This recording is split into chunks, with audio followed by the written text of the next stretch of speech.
Ever get that feeling where you hear something and you're like, wait, hold on, really? Oh, yeah. Like what? Well, when you hear that every cell in your body is emitting light. Ah, yeah, biophotons. That does tend to get people's attention. It's not like we can see it. Right. Right. If we were all walking around glowing, I think we'd have noticed by now. Exactly. It's ultra-weak light, way too faint to see with the naked eye. But it's there. We've got the science to back it up, and that's what we're going to dive into today. Awesome. So we're talking about biophotons, these super faint light emissions from our cells. I know we've got some fascinating research to cover. What exactly are we hoping to uncover in this deep dive? Well, for starters, we want to really understand what these biophotons are all about. Where do they come from? What role do they play in our bodies? And then we'll get into some of the really mind-bending implications of these emissions.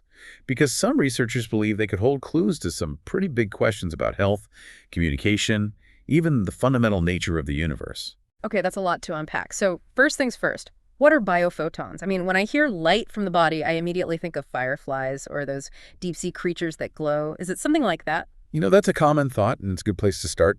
But biophotons are actually quite different from bioluminescence, which is what you see in fireflies and those glowing sea creatures.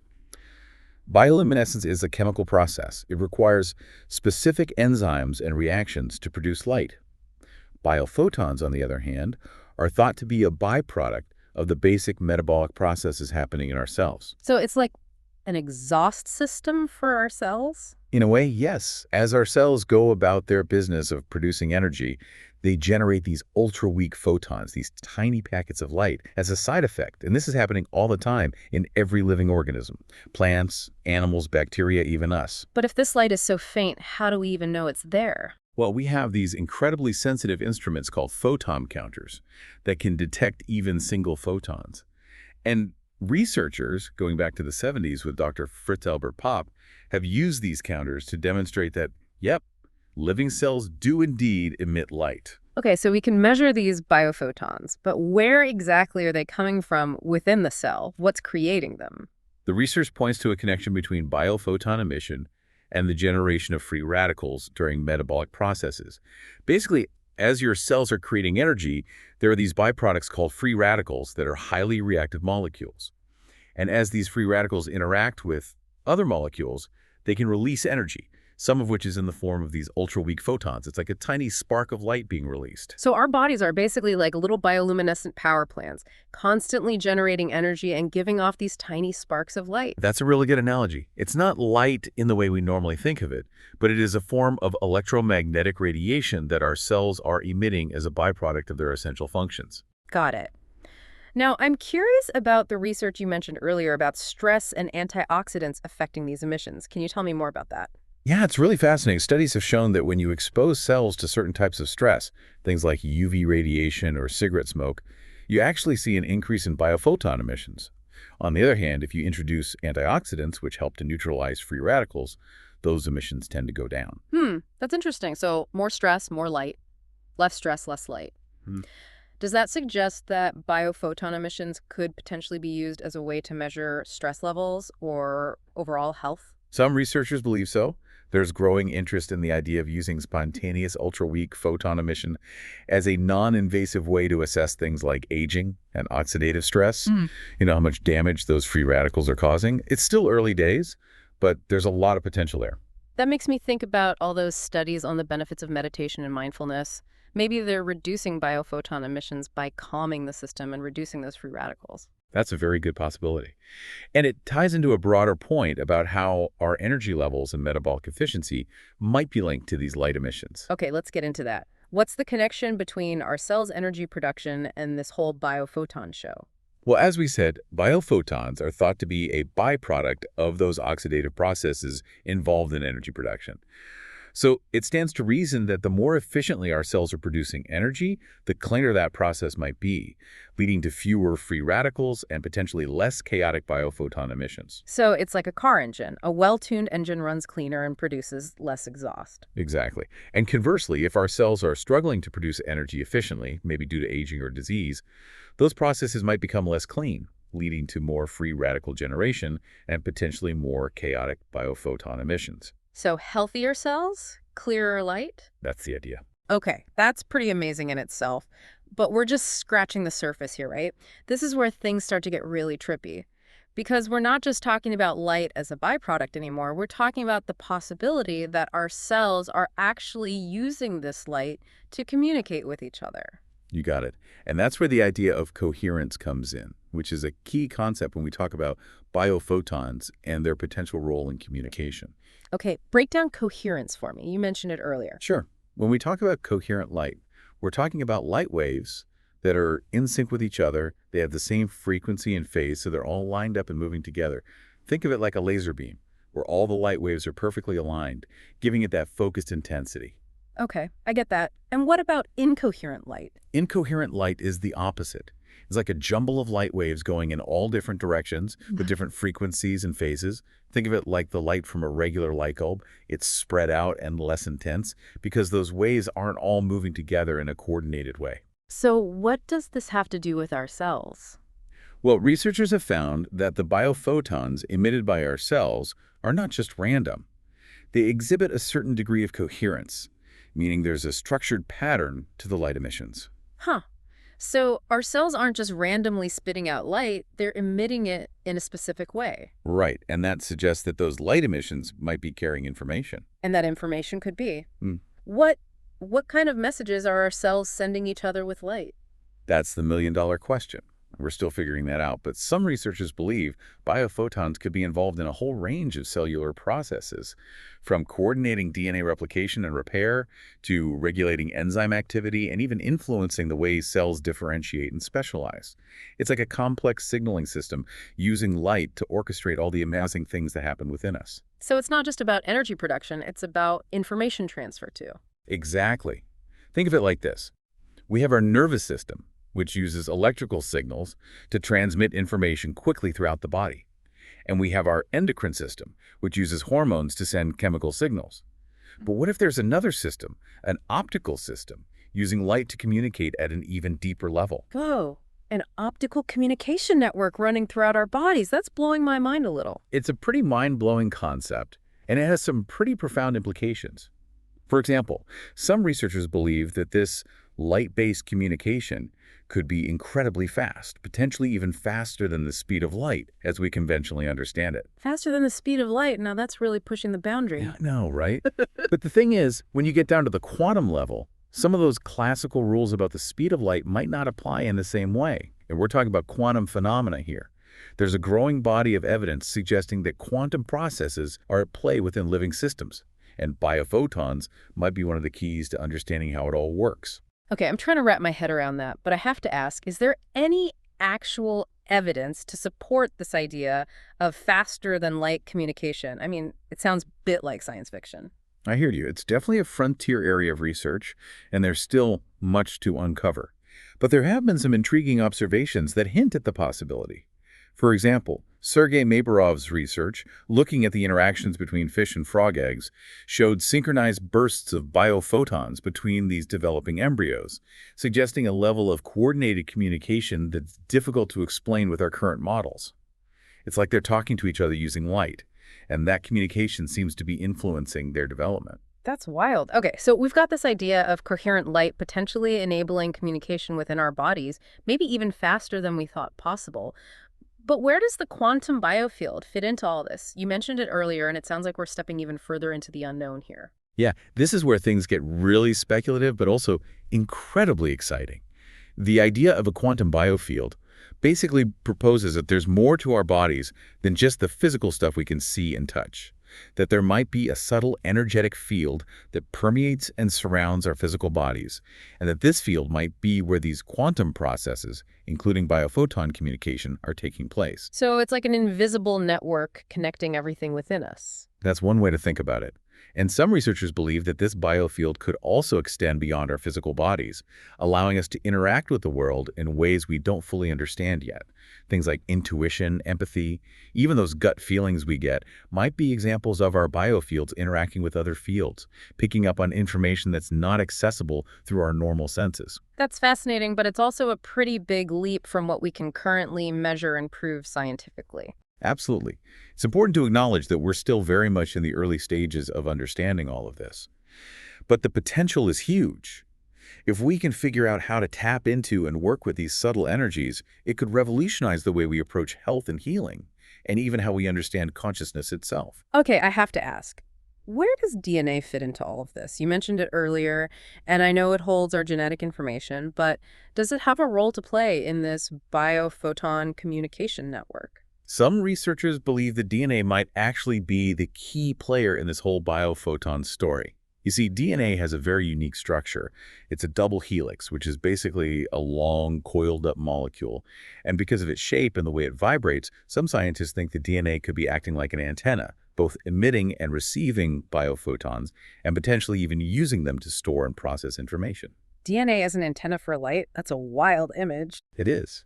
And it gets even wilder when you consider the possibility of entanglement.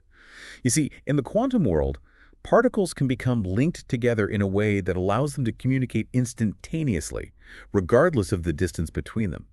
It's like they're connected by an invisible thread.